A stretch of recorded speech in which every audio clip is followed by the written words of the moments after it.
नमस्कार, मेरा नाम है सुमित लखोटिया और आप देख रहे हैं ईटी नाउ स्वदेश पर हमारा खास प्रोग्राम कंज्यूमर इज किंग।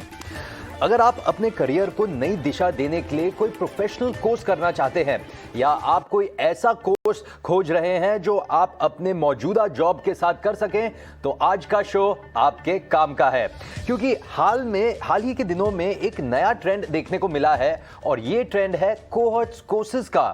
अगर आपके लिए भी ये शब्द नया है तो घबराइए मत, क्योंकि आपको आज के इस शो में इस चीज के बारे में सब जानकारी मिलेगी और साथ ही आप जानेंगे कि इसके अचानक से चलन में आने की वजह क्या है, क्यों स्टार्टअप्स इन कोर्सेज को ट्रेडिशनल कोर्सेज से ज्यादा अहमियत दे रहे हैं और क्या सिर्फ नौकरी हासिल कर लेने से कोर्स पूरा करने का मकसद पूरा हो जाता है। ऐसी ही तमाम सवालों की कसौटी पर हम इन कोर्सेज को समझने की कोशिश करेंगे। हम आपको बता दें एक जरूरी बात कि हम सिर्फ इन कोर्सेज के बारे में आपको बता रहे हैं। हम ये कतई नहीं कह रहे हैं कि आपको ये कोर्सेज करना चाहिए या नहीं करना चाहिए। हर पक्ष की बात सुने और उसके बाद ही आप फैसला करें कि आपके लिए क्या सही है। तो चलिए बिना कोई देरी के बाद हम शुरू करते हैं हमारा आज का शो। आपको मिलाते हैं अपने गेस्ट से। हमारे साथ पहले हैं आदित्य कुलकर्णी, जो कि को फाउंडर है स्टोआ कोहोर्ट बेस्ड कोर्स के, और हमारी दूसरी गेस्ट है दिव्या रघुपात्रुनी, जो कि को फाउंडर है क्रिएटर्स ऑफ प्रोडक्ट्स की। हमारे साथ दोनों मौजूद है। आदित्य, दिव्या, बहुत धन्यवाद आपका हमारे साथ जुड़ने के लिए। आदित्य, पहले आपसे शुरुआत करते हैं और दिव्या फिर आपके पास भी आऊंगा। आदित्य, देखिए, कोहोर्ट लर्निंग ये क्या है, हमें प्लीज समझाइए। तो जैसे पहले अगर आप देखें 10 साल पहले अगर हम जाएं तो पहली बार ऑनलाइन लर्निंग शुरू हुआ और उस टाइम यूडेमी हो गया, कोर्सेरा हो गया, इस तरह के कई प्लेटफॉर्म्स आए और वो प्लेटफॉर्म्स टीचर्स के लिए बहुत अच्छा था बिकॉज टीचर्स अपना खुद का जो भी पढ़ाना है वो रिकॉर्ड करके इंटरनेट पर रख सकते थे एंड स्टूडेंट्स वो खरीद सकते थे। अब उसमें जो सबसे बड़ी समस्या है स्टूडेंट के लिए कि जो मोटिवेशन है, अकाउंटेबिलिटी है और एक कॉलेज में साथ में पढ़ने का जो एक्सपीरियंस है वो उसमें नहीं है। सो जैसे ही लास्ट ईयर जब से कोविड आया और एवरीबॉडी हर कोई अपने घर में था, तो ये कोहॉर्ट बेस्ड कोर्सेस शुरू हुए ना। कोहॉर्ट ये जो कॉन्सेप्ट है, मतलब ये है कि साथ में आके पढ़ना है, राइट, एक साथ आके पढ़ना है। जो कॉलेज में होता है वही अभी ऑनलाइन में कैसे होगा, ये कोहॉर्ट बेस्ड कोर्स है। मान लीजिए कि 100 लोग साथ में आए और उन्होंने साथ में कोई चीज पढ़ना शुरू किया, ये है कोहॉर्ट बेस्ड। सो जैसे हमारे स्टोआ के केस में हम एक ऑल्टरनेटिव एमबीए साथ में आके पढ़ते हैं। 100 लोग साथ में आके एक कोहॉर्ट में एमबीए का जो ज्ञान है वो साथ में पढ़ते हैं। ये है कोहॉर्ट बेस्ड कोर्स। तो इस पर आदित्य और भी बात करेंगे, लेकिन दिव्या आपके पास आऊंगा। पहले आपसे भी जानना चाहूंगा कम्युनिटी लर्निंग, क्योंकि लोग कहते हैं कोहॉर्ट लर्निंग, कम्युनिटी लर्निंग भी कहते हैं, ये क्या है, आपकी क्या राय है इस पर, हमें बताइए। जी, सो कम्युनिटी लर्निंग एक ऐसा कॉन्सेप्ट है जहां बहुत सारे मेंबर्स जिनका एक कॉमन गोल हो। जैसे आपको कोई एक कॉमन चीज सीखनी है तो आप सब आपस में मिलके वो चीज सीखते हैं। कम्युनिटी में आप अलग अलग एक्सपीरियंस लेवल के लोगों को देखेंगे। अगर हम क्रिएटर्स ऑफ प्रोडक्ट्स की बात करें तो ये वॉलंटियर ड्रिवन कम्युनिटी है, जहां हमारे कम्युनिटी में स्टूडेंट्स भी हैं और 20 साल के एक्सपीरियंस के साथ प्रोडक्ट लीडर्स भी हैं, और दोनों एक दूसरे की हेल्प कर सकते हैं। दोनों एक दूसरे से नई नई चीजें सीख सकते हैं और सबसे इम्पोर्टेंट चीज, आप अकाउंटेबिलिटी रख सकते हैं। आपको पूरी कम्युनिटी का सपोर्ट मिलता है। एक 10,000 की कम्युनिटी अगर आपके लिए शेयर करे, आपकी जॉब ढूंढने में मदद करे, आपके कॉन्सेप्ट्स क्लियर करने में मदद करे, तो वो एक अलग लेवल का सपोर्ट सिस्टम बन जाता है, जिससे आपका सीखना उतना ही ज्यादा फास्ट हो जाता है। आपकी रियल लाइफ एक्सपीरियंसेस आप सीख सकते हैं क्योंकि सामने किसी ना किसी ने उस पर काम किया होता है। तो इस तरीके से कम्युनिटी लर्निंग काफी सारे इंडिविजुअल्स को अलग अलग लोकेशंस, अलग अलग जॉब फंक्शंस के लिए हेल्पफुल रहती है। तो आजकल जो हम बात करते हैं जैसे गिग इकोनॉमी के बारे में बात करते हैं, जहां लोग एक साथ आके, मतलब थोड़ा जिसके पास जो स्ट्रेंथ है वो कहीं हेल्प कर लेते हैं, जो अवेलेबल है वो ऑफर कर सकते हैं। तो may be something like this. इस पे और बात भी करेंगे दिव्या आपसे भी। आदित्य, देखिए, आपने जैसे कहा कि 10 साल पहले ऑनलाइन लर्निंग काफ़ी फेमस हो गया था, काफ़ी ग्रोथ दिखी थी उसमें। तो एक चीज़ तब कुछ, मतलब वही 10 साल के आसपास या पहले शुरुआत हुई थी एक term की MOOC, which was massive online open courses, if I think that's the correct definition. तो MOOCs और cohort based courses में क्या अंतर है? मूक में देखिए रिकॉर्डेड कंटेंट है, वो दुनिया के सबसे बेहतरीन जो टीचर्स हैं उन्होंने अपना कंटेंट रिकॉर्ड करके कोर्सेरा जैसा प्लेटफॉर्म हो गया, यूडेमी जैसा प्लेटफॉर्म हो गया, हार्वर्ड हो गया, स्टैनफोर्ड हो गया, आईआईएम हो गया, आईआईटी हो गया, इस किसी भी प्रोफेसर से आप ये मूक वाले प्लेटफॉर्म पे जाके सीख सकते हैं। जैसे एडेक्स है, इंडिया का अगर आप गवर्नमेंट का देखें तो स्वयं है। ये सारे प्लेटफॉर्म से जाके आप दुनिया के बेहतरीन प्रोफेसर से सीख सकते हैं।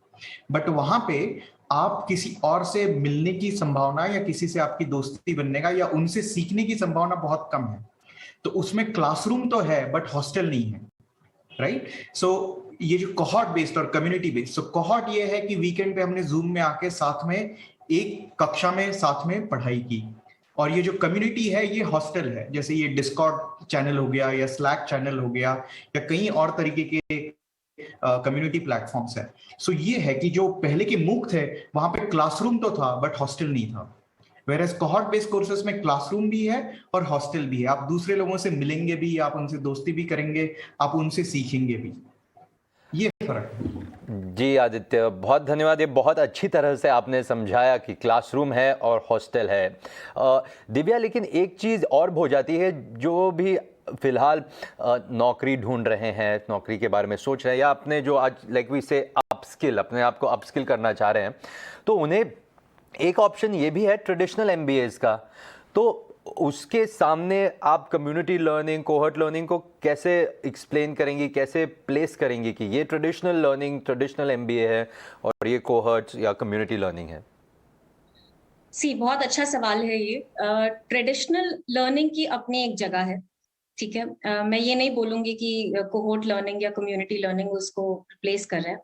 मैं ये बोलना चाहूंगी कि कम्युनिटी लर्निंग आपकी ट्रेडिशनल लर्निंग के साथ और हेल्प कर सकता है, एंड कुछ जगहों पे शायद उसको रिप्लेस भी कर सकता है, बट दोनों की अपनी अपनी जगह है। आपने एमबीए किया, आपके एमबीए के साथ में कुछ डाउट्स हैं, आपको एमबीए के साथ में प्रोडक्ट मैनेजमेंट के बारे में भी सीखना है, तो आप एमबीए करते हुए एक कम्युनिटी ज्वाइन कर सकते हैं, और उस कम्युनिटी में आप प्रोडक्ट मैनेजमेंट से रिलेटेड कोई भी सवाल हो आप पूछ सकते हैं, एंड आपकी वहां पे हेल्प हो जाएगी। बहुत सारे एस्पायरिंग प्रोडक्ट मैनेजर्स मिलेंगे जो अलग अलग बैकग्राउंड से होंगे, कोई इंजीनियरिंग कर रहा है, कोई बीएससी कर रहा है, कोई कॉलेज में है। सो अलग अलग बैकग्राउंड के लोग आपको मिलेंगे, एंड वाइल आपका ट्रेडिशनल एजुकेशन एक तरफ चल रहा है, आपको कम्युनिटी एक अलग तरीके से अपस्किल करने के लिए हेल्प करेगी। आप ऑन द जॉब टाइप की स्किल्स सीख पाएंगे, आप अपने पीयर्स से मिल पाएंगे जो एक्चुअली में प्रोडक्ट मैनेजर्स हैं, उनसे बातचीत कर पाएंगे जो शायद आप कॉलेज में ना कर पाए, क्योंकि कॉलेज में आपके साथ स्टूडेंट्स हैं, आप प्रोफेशनल से बात नहीं कर पा रहे हैं। बट अगर आप कम्युनिटीज की बात करें या कोहोर्ट्स में बात करें, तो हो सकता है आपके पीयर्स ऑलरेडी वर्किंग हो, आपके कम्युनिटी के मेंबर्स ऑलरेडी उस पोजीशन पे हो जहां आप पहुंचना चाहते हैं। तो आपको एक रियल लाइफ एक्सपीरियंस मिलता है कि एक्चुअली में जॉब में क्या होता है, क्या स्किल्स आपके रिक्वायर्ड हैं, एंड फिर आप उस पर काम कर सकते हैं। जी, तो ये बहुत इम्पॉर्टेंट है ये डिफरेंस समझाना हमारे दर्शकों को। आदित्य, अगर बात करते हैं दर्शकों की, तो बात करते हैं स्टूडेंट्स की, जो आके ये कोर्सेज में इंटरेस्ट हो तो आके वो साइन अप कर सकते हैं और ये कोर्सेज कर सकते हैं। किस टाइप के स्टूडेंट्स को ध्यान में रखकर ये कोहॉर्ट कोर्सेज बनाए गए हैं? मतलब किन टाइप ऑफ स्टूडेंट्स के लिए ये सूटेड है, ये उचित है? तो ये देखिए, हर कोई जो कोहॉर्ट बेस्ड कोर्स बनता है वो अलग अलग ऑडियंस के लिए बनता है, राइट? जैसे स्टोआ, जैसे मेरा प्रोग्राम है, हमारा प्रोग्राम जो है वो वर्किंग प्रोफेशनल्स के लिए है, जिनके पास 1, 2, 3 साल का एक्सपीरियंस ऑलरेडी है, उनके लिए हमारा प्रोग्राम है। बट कई और भी प्रोग्राम है जो जैसे कॉलेज से अभी ग्रेजुएट हुए हैं उनके लिए भी है। जैसे डिजाइन में अगर आपको करियर बनाना है तो 10 के डिजाइनर्स है। अगर आप ऑलरेडी प्रोडक्ट में आपका करियर बना रहे हैं और आपको अपस्किल करना है तो जैसे क्रिएटर्स ऑफ प्रोडक्ट है। तो हर कोई अपना हर कोहॉर्ट बेस्ड कोर्स अपने एक ऑडियंस के लिए बना हुआ है। जैसे अगर आप कोडिंग की बात करेंगे तो न्यूटन स्कूल है, मसाई स्कूल है, स्केलर है, ये सारे ही कोहॉर्ट बेस्ड कोर्सेज है, और हर किसी की अपनी अपनी जगह है। हर कोई एक अपने स्पेसिफिक टारगेट ऑडियंस के लिए और एक स्पेसिफिक स्किल सेट के लिए डिजाइन किया गया है। तो आपको अगर मान लीजिए स्टार्टअप इकोसिस्टम में अपनी जगह बनानी है और वहां पे जॉब करना है, तो ये सारे कोहॉर्ट बेस्ड कोर्सेज वहां की जो गैप है जहाँ पे जॉब्स हैं बट स्किल्ड लोग नहीं है, वो गैप फुलफिल करने की कोशिश कर रहा है। सो आप क्या करना चाहते हैं उसके हिसाब से आपको अपना अपना सही से कोहॉर्ट बेस्ड कोर्स आपके लिए कौन सा डिजाइन किया गया है वो ढूंढना पड़ेगा। ओके, तो दिव्या फिर ये बात करते हैं कि जॉब्स, क्योंकि आदित्य भी बता रहे थे किस जॉब्स के लिए यूज़फुल हो सकते हैं, आप भी हमें बताइए कौन से जॉब्स के लिए कोहॉर्ट ज़्यादा सूटेड है, एनी स्पेसिफिक सेक्टर्स या एनी स्पेसिफिक रोल्स के लिए?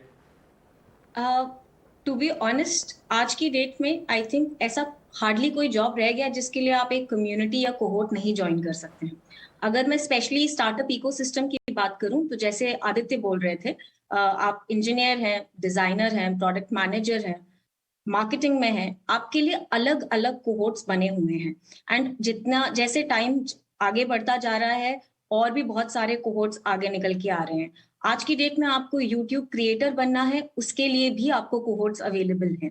सो ऐसा हार्डली कुछ ही स्किल्स रह गई हैं आज की डेट में जिनके लिए आपके पास कोहोर्ट्स के ऑप्शन नहीं है, कम्युनिटीज के ऑप्शंस नहीं है। एंड आगे चल के आई थिंक और बहुत सारी कम्युनिटीज ऐसी बनती जाएंगी। जैसे आप क्रिएटर्स ऑफ प्रोडक्ट्स की अगर मैं बात करूं तो हम एक रोल स्पेसिफिक में नहीं जाना चाहते थे। हम चाहते थे कि जो भी प्रोडक्ट बनाने में इन्वॉल्व हो, भले इंजीनियर्स हों, डिजाइनर्स हों, प्रोडक्ट मैनेजर्स, मार्केटिंग के लोग, बिजनेस फोक्स, एक प्रोडक्ट बनने में सबका कुछ ना कुछ कंट्रीब्यूशन होता है एक स्टार्टअप में। तो इन सब के लिए आपस में कोलैबोरेट करके ही आप एक प्रोडक्ट बना सकते हैं। तो इसलिए हमने ऐसी एक कम्युनिटी बनाई जिसमें जॉब फंक्शन एक स्टेप पीछे लेता है and collaboration comes into the picture. तो आप सब मिलके जो प्रोडक्ट बना रहे हैं उसके लिए हमने क्रिएटर्स ऑफ प्रोडक्ट्स बनाया है। बट जैसे आगे टाइम चलता जा रहा है, हर दूसरे तीसरे दिन आपको एक नई कम्युनिटी मिलेगी जिसमें एक नया स्किल आप सीख पाएंगे। बहुत बढ़िया दिव्या, क्योंकि एक चीज़ आपने एक शब्द आपने कहा, कोलैबोरेशन, और हम सब जानते हैं कि आज के ज़माने में कोलैबोरेशन बिजनेसेस में, इंडस्ट्री में बहुत ज़रूरी हो गया है। तो यहाँ लर्निंग में भी कोलैबोरेशन काफ़ी इम्पॉर्टेंट रोल प्ले कर रहा है। आदित्य, एक और चीज़ हो जाती है कि आपने शो की शुरुआत में कहा था कि कोविड के चलते भी इसमें काफ़ी ग्रोथ हुआ, तो आपको क्या लगता है कि कोहॉर्ट लर्निंग का चलन अचानक से क्यों बढ़ रहा है, या बढ़ रहा है काफ़ी टाइम से और हमें अब हमारी नज़र में अब आया है? क्या कोविड भी एक ज़रूरी कारण था इसकी बढ़ोतरी में? हाँ जरूर, मतलब एक तो इंफ्रास्ट्रक्चर की बात है, राइट। लाइक अभी मैं नासिक में हूँ, मेरे घर पे स्टेबल इंटरनेट कनेक्शन शायद नहीं था कोविड के पहले। सो कोविड की वजह से बहुत लोग घर से काम करना शुरू किए, तो उसकी वजह से इंटरनेट सबने जो अपने अपने शहरों में गए, गांव में गए, उन्होंने इंटरनेट का पेनिट्रेशन बढ़ा, specially desktop internet, right. Mobile internet तो जियो की वजह से या उसकी वजह से सबके पास था, बट स्टेबल इंटरनेट कनेक्शन अभी टियर 2 शहरों में, टियर 3 शहरों में भी पहुंचा। सो इंफ्रास्ट्रक्चर का एक रोल रहा। दूसरा रोल ये रहा कि लोग घर पे थे एंड आप बोर हो जाओगे, राइट। लाइक आपको जॉब में आगे बढ़ना है, आपको नया कुछ एक्सप्लोर करना है। सो लोगों का वो माइंडसेट भी थोड़ा एक्सपांड हुआ कि हाँ, हम कुछ कोशिश कर सकते हैं, हम कुछ नया एक्सपीरियंस कर सकते हैं। उसकी वजह से भी कोहॉर्ट बेस्ड कोर्सेस का काफी कोहॉर्ट बेस्ड कोर्सेज काफी सारे चालू है। इनफैक्ट स्टोआ भी हमारा कोविड के फर्स्ट वेव के दौरान चालू हुआ, और जब हमने हमारा प्रोग्राम अनाउंस किया तो हम भी थोड़ा सरप्राइज थे, क्योंकि 1000 लोग हमारा प्रोग्राम ज्वाइन करना चाहते थे, जबकि हम बोल रहे थे कि हम 25 ही लोगों का कोहॉर्ट करेंगे। सो कोविड की वजह से डेफिनेटली थोड़ा बूस्ट मिला, एक टेलविंड था कोविड का, जिसकी वजह से सारे सीबीसीज या कोहॉर्ट बेस्ड कोर्सेज काफी अच्छे से आगे आए हैं। ओके, तो दिव्या, आपसे मैं कुछ जानना चाहूँगा, कुछ स्टेटिस्टिक्स जानना चाहूँगा आपसे। आप क्या देख रही हैं, क्या चलन हो रहा है, मतलब कितने स्टूडेंट्स आ रहे हैं, क्या ग्रोथ देख रहे हैं आप उनके प्लेसमेंट में, कहाँ से स्टूडेंट्स आ रहे हैं? कुछ बताइए हमें भी इसके बारे में। आदित्य, आपके पास भी आऊँगा, लेकिन दिव्या आप पहले बताइए हमें। श्योर। तो जैसे कि मैंने कहा, मैं क्रिएटर्स ऑफ प्रोडक्ट्स की अगर बात करूं तो हमारे पास स्टूडेंट्स भी हैं, प्रोफेशनल्स भी हैं, एक्सपीरियंस्ड फोक्स भी हैं। तो अलग अलग लेवल ऑफ जॉब पे जहाँ पे होते हैं लोग, सब टाइप के लोग कम्युनिटी में ज्वाइन करते हैं। स्टूडेंट्स की स्पेसिफिकली बात करूं तो आज की डेट में हमारे कम्युनिटी में ऐसे इनिशिएटिव्स हैं जहां हम स्टूडेंट्स को डायरेक्टली फाउंडर्स से बात करवाते हैं, स्टार्टअप इकोसिस्टम के हम सेशंस करवाते हैं, 1-on-1 आपकी फ्री चैट होती है, आप बात कर सकते हैं फाउंडर से जो हायर करने वाले हैं। उसी के थ्रू हैप्पी टू से कि हमारे कम्युनिटी से कुछ स्टूडेंट्स को इंटर्नशिप्स भी मिले। आपको मैं एक अंदाजा देती हूँ, एक फाउंडर ने इंटर्नशिप की एक जॉब निकाली थी जिसमें 1400 उनको रेज्यूमेज मिले हैं, 1400 for one internship through community, क्योंकि वो आए और उन्होंने अपने जॉब के बारे में बताया। एक लिस्टिंग से ज्यादा पर्सनलाइज्ड हो जाता है जब आप डायरेक्टली स्टूडेंट से बात करते हैं, उनको बताते हैं कि आप क्या सीखेंगे हमारी कंपनी में आके, तो स्टूडेंट्स का भी उतना ही इंटरेस्ट उसमें बढ़ता है। एंड उसके बाद उन्हीं में से एक स्टूडेंट को हमारे थ्रू इंटर्नशिप मिली है। हमारा बेसिकली आइडिया यही रहता है कि किसी को भी अगर जॉब चाहिए, भले ही वो एक लेवल ऊपर जाना चाहते हैं, करियर ब्रेक के बाद वापस आके जॉब करना चाह रहे हैं, या स्टूडेंट्स हैं जिनको इंटर्नशिप चाहिए, अपनी पहली जॉब चाहिए, तो अलग अलग लेवल्स पे हम उनको हेल्प करते हैं, भले वो मॉक इंटरव्यू हो, इंटरव्यू प्रिपरेशन हो, या सही तरीके से उनको नेटवर्किंग करके उनको उनका रिज्यूमे उस जगह पे पहुंचा सकें जहां पे वो नोटिस हो सकें। सो हैप्पी टू से कि काफी सारे लोगों को हमारे कम्युनिटी के थ्रू जॉब्स मिले हैं, कई लोग आपस में कनेक्ट करके जॉब्स कम्युनिटी के थ्रू ही ढूंढ पा रहे हैं। तो it's a very happy thing for us जो वॉलंटियर्स इसमें काम कर रहे हैं। यही हमारा सबसे ज्यादा रिवॉर्डिंग एक्सपीरियंस होता है जब स्टूडेंट्स आके हमें बोलते हैं कि हे मेरे को ये जॉब मिल गई है, तो दैट्स वन ऑफ सबसे ज्यादा रिवॉर्डिंग एक्सपीरियंस रहता है इस चीज में। आपसे भी जानना चाहूंगा कुछ स्टैटिस्टिक्स, क्योंकि सबसे एक बात मैं ये जानता हूं कि कोहर्ट एंड स्टोआ भी कहता है, आपके वेबसाइट पे भी लिखा है कि आप जो प्लेसमेंट होगी स्टोआ कोर्स के कोहर्ट लर्निंग के बाद, तो उसमें सैलरी पैकेज में कुछ परसेंटेज बढ़कर मिलेगी जो हमें नॉर्मली नहीं मिलती है, तो उसके बारे में हमें बताइए हमारे दर्शकों को। तो जैसे हमारे 2 कोहॉर्ट ग्रेजुएट हो चुके हैं, हमारा 6 महीने का प्रोग्राम है, 2 कोहॉर्ट ग्रेजुएट हो चुके हैं। उसमें से एक जैसे दिव्या ने बताया कि सबका मोटिवेशन ये नहीं रहता है कि मुझे जॉब ही चाहिए। जैसे हमारे जो 100 स्टूडेंट्स ऑलरेडी ग्रेजुएट हो गए हैं, उसमें से सिर्फ 30 या 40 लोगों को जॉब चाहिए थी। हम वो सारों को जॉब दिलवा पाए, largely in the startup ecosystem, क्योंकि वहां पे हमारे कनेक्शंस हैं। वहां पे आप देखेंगे कि इतना सारा कैपिटल आ रहा है, पिछले 6 महीने में लगभग $25 बिलियन का कैपिटल आया हुआ है। बट सिर्फ मनी से बिजनेसेस नहीं बनते, दे नीड पीपल। और इसलिए भी कोहॉर्ट बेस्ड कोर्सेस इसलिए भी हम करवा पाए, जो भी 30-40 हमारे स्टूडेंट्स थे जिन्होंने प्लेसमेंट में हमारे करियर सर्विसेज में ऑप्ट इन किया, एक हाथ को छोड़ के हम सबका प्लेसमेंट करा पाए। बट अभी अगर आप कोडिंग साइड पे देखेंगे तो कोडिंग के साइड पे ऐसे सीबीसीज हैं जो महीने में 1000 लोगों का भी प्लेसमेंट करा रहे हैं। एंड वहां पे तो 3-4 उस तरह के सीबीसीज हैं, बट वो सारे थोड़े हमसे पहले भी चालू हुए थे। एक ऑल्टरनेटिव एमबीए हमारा पहला है, हमारे बाद शायद और एक चालू हो रहा है अगले साल। बट हमारा एडमिशन पीरियड भी हर 3 महीने में होता है, कोहॉर्ट साइज भी छोटा होता है, तो उस वजह से हमारे नंबर्स अभी भी छोटे हैं। हम अभी भी एक बी स्कूल के शुरू का दौर आप कह सकते हैं। बट अगर आप पूरे सीबीसी इकोसिस्टम का देखें तो मेरा अंदाजा ये है कि हर महीने में लगभग 3 से 4 हजार जॉब्स स्टार्टअप इकोसिस्टम में सारे सीबीसीज मिला के अनलॉक कर रहे हैं। वो मेरा अंदाजा है जी। आदित्य, एक चीज़ आपसे और पूछना चाहूँगा before coming back to Divya. देखिए, एक ज़रूरी बात ये भी हो जाती है कि आजकल या पहले लोगों को था कि जो भी कोर्स करें हमें एक सर्टिफिकेट, एक डिग्री मिल जाए, डिप्लोमा मिल जाए, बट स्टोआ एटलीस्ट ये नहीं ऑफर करता है। तो importance versus of a degree, a certificate versus importance of proof of work, इसके बारे में थोड़ा बताइए हमें। इसमें 2 चीजें हैं, राइट। आप अगर डिग्री प्रोग्राम्स, और वो भी प्रोग्राम्स ऑनलाइन अवेलेबल हैं जहां पे आप किसी कॉलेज से डिग्री प्राप्त कर सकते हैं, ऑनलाइन डिग्री प्राप्त कर सकते हैं। हमारा आइडियोलॉजिकल बिलीफ ये है कि अगर हमारा करिकुलम रिलेवेंट है, जो इंडस्ट्री में चल रहा है उसके हिसाब से अगर हम हमारा करिकुलम चेंज करते हैं, जैसे पिछले 1 साल में हमने हमारा करिकुलम 4 बार चेंज किया। अगर आपका करिकुलम रिलेवेंट है, अगर आपका कम्युनिटी रिलेवेंट है और वो कम्युनिटी आपको सपोर्ट कर रहा है, तो आपको जो आउटकम चाहिए, जो ट्रांजिशन चाहिए, करियर एक्सेलरेशन चाहिए या करियर ट्रांजिशन चाहिए, या आपको अपना खुद का बिजनेस भी चालू करना है, ये सारा काफी कम समय में हो सकता है, राइट? वो आपका जो डिग्री प्रोग्राम है उसका एक अपॉर्चुनिटी कॉस्ट है, उसके लिए आपको 2 साल देना पड़ेगा, उसके लिए आपको बहुत ज्यादा पैसा भी खर्च करना पड़ेगा।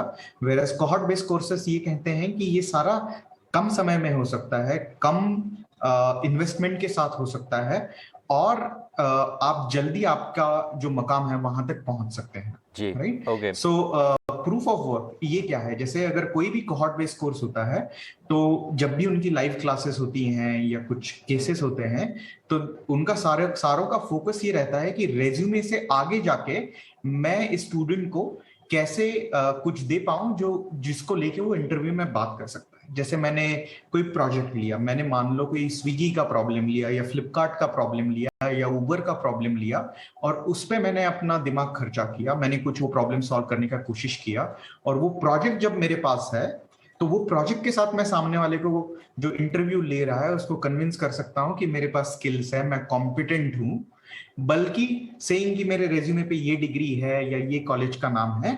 क्योंकि द फैक्ट इज 99% जो इंडिया के लोग हैं उनके रेज्यूमे पे कोई अच्छा कॉलेज का ब्रांड का नाम नहीं होगा। सो उनके लिए proof of work is better than showing any certificate. तो मैं दिव्या के पास इसी बात पर आऊंगा जो आदित्य कह रहे हैं कि लार्ज पोर्शन ऑफ इंडिया के सीवी पर कोई बड़ी कॉलेज का नाम नहीं होगा। तो क्या आप देख रही हैं ये cohort learning, community based learning से दूसरे, मतलब जो लोग कुछ बड़ी कॉलेज में ना जा पा रहे हैं, जो टियर 2 टियर 3 सिटीज से भी हो या मेट्रो से भी हैं, क्या आप देख रहे हैं कि उनकी ज़िंदगी में एक बड़ा बदलाव आ रहा है? इसका इम्पैक्ट कम्युनिटी पर क्या हो रहा है? ये काफ़ी इंटरेस्टिंग सवाल है। मैं आपको हमारी कम्युनिटी का एक प्रिंसिपल बताती हूँ। हमारा ये मानना है कि जो भी जॉब्स, हमारी एक चैनल है जिसपे हम अलग अलग स्टार्टअप से या जो हमें स्पेसिफिकली कोई फाउंडर बोलते हैं कि हमारी ये जॉब की रिक्वायरमेंट है, हम वहां पे पोस्ट करते हैं। और हमारा सबसे मेन प्रिंसिपल वहां पे ये है कि कॉलेज की डिग्री का मेंशन नहीं होना चाहिए कि आप इसी कॉलेज से होंगे तो ही हम जॉब देंगे। उस टाइप के जॉब पोस्टिंग्स को हम नहीं डालते हैं। हम एक्चुअली उनसे बात करते हैं और पूछते हैं कि आप स्किल देखो, आप डिग्री जिस भी कॉलेज से है उसे एक साइड पे रख के आप पहले स्किल देखो, जो भी आपको जॉब अप्लाई कर रहे हैं, क्योंकि स्किल बेस्ड होना चाहिए। हैविंग सेड दैट, आज की डेट में आई थिंक जैसे आदित्य बोल रहे हैं, जैसे प्रूफ ऑफ वर्क बढ़ता जाता है, आपका डिग्री का जितना इम्पैक्ट हो सकता है कि रिक्रूटर आपका सिर्फ डिग्री देख के ही आपको लेगा, वो थोड़ा कम हो जाएगा, बिकॉज आपके पास प्रूफ ऑफ वर्क है कि टियर 2 टियर 3 कॉलेजेस जैसे आप कह रहे हैं, अगर आप टियर 2 टियर 3 कॉलेजेस से हैं बट आपने 10 केस स्टडीज बनाई हैं प्रोडक्ट मैनेजमेंट के पॉइंट ऑफ व्यू से, तो आपके चांसेस उतने ही ज्यादा बढ़ेंगे। आप टियर 2 टियर 3 सिटीज से हैं बट आपने 100 लोगों के साथ नेटवर्किंग की है, 10 साल के एक्सपीरियंस्ड प्रोडक्ट मैनेजर्स से बात की है कि आप बताइए डे टू डे क्या काम होता है, तो आपका जो प्रूफ ऑफ वर्क और अपस्किलिंग दोनों ही अलग लेवल पे बढ़ता जाता है। तो उन केसेस में डेफिनेटली डिग्री के साथ में आपका प्रूफ ऑफ वर्क ज्यादा मैटर करेगा। And startup ecosystem I think आज की डेट में प्रूफ ऑफ वर्क की तरफ लीन होता जा रहा है, and I am very happy कि काफी सारे जॉब पोस्टिंग्स आज की डेट में एब्सोल्युटली स्किल्स क्या। बिल्कुल। आदित्य, हमारे पास समय बहुत कम रह गया है शो पर, लेकिन जाने से पहले आपसे ये एक फाइनल सवाल ये पूछना चाहूँगा कि फ्यूचर क्या है कोहर्ट लर्निंग का? आपको क्या लग रहा है कि ये एक्चुअल ट्रेडिशनल कॉलेजेस को भी टक्कर दे पाएगा? मुझे लगता है दे पाएगा, राइट? जो आपके टॉप के कॉलेजेस हैं, मान लीजिए जैसे बिजनेस एजुकेशन या एमबीए का सवाल आता है, आप एनआईआरएफ रैंकिंग्स में भी देखेंगे तो पहले 20-25 कॉलेज छोड़ के बाकी जो कॉलेजेस है वो जो रिटर्न ऑन इन्वेस्टमेंट है वो नहीं है। सो IIM अहमदाबाद हो गया, बैंगलोर हो गया, कलकत्ता, ये बहुत बढ़िया कॉलेजेस है, वहां से जो जॉब्स मिलती है, जो आउटकम है वो भी बहुत बढ़िया है। बट हालांकि 5,000 या 6,000 से ज्यादा स्टूडेंट्स वो टॉप के 20 या 25 कॉलेजेस में नहीं जा पाते हैं, जबकि साल का आप देखेंगे तो 3 लाख लोग MBA में एडमिशन लेते हैं, उसमें से लगभग 2.5 लाख लोगों को वो रिटर्न ऑन इन्वेस्टमेंट नहीं मिलता है। तो कभी तो एक समय आएगा जहां पे पेरेंट्स हो या स्टूडेंट्स हो क्वेश्चन करना चालू करेंगे कि डिग्री के पीछे भागना तो सही है, बट ये डिग्री से मुझे रिटर्न ऑन इन्वेस्टमेंट मिल रहा है कि नहीं। और उस टाइम फिर कोहॉर्ट बेस्ड कोर्सेज ये एक अच्छा ऑल्टरनेटिव जो इवैल्यूएट करना चाहिए। और आपने बोला प्रोग्राम के शुरू में भी कि हर किसी ने ड्यू डिलिजेंस करना चाहिए, हर किसी ने खुद का अपना पढ़ाई करना चाहिए कि ये सही है मेरे लिए या नहीं है। एंड मेरे भी यही सलाह रहेगी कि ड्यू डिलिजेंस कीजिए, वो बहुत जरूरी बात है। बहुत धन्यवाद आदित्य आपका और दिव्या आपका हमारे शो पर आने के लिए और हमें बताने और हमारे दर्शकों को बताने के लिए कि cohort learning, community based learning क्या है। आज के शो में इतना ही। हमारे साथ थे आदित्य कुलकर्णी जो कि को फाउंडर है स्टोआ कोहॉर्ट बेस्ड कोर्सेज के, और हमारे साथ थी दिव्या रघुपात्रनी जो थी को founder of creators of products के। आज के शो में इतना ही। आप बने रहिए ईटी नाउ स्वदेश के साथ।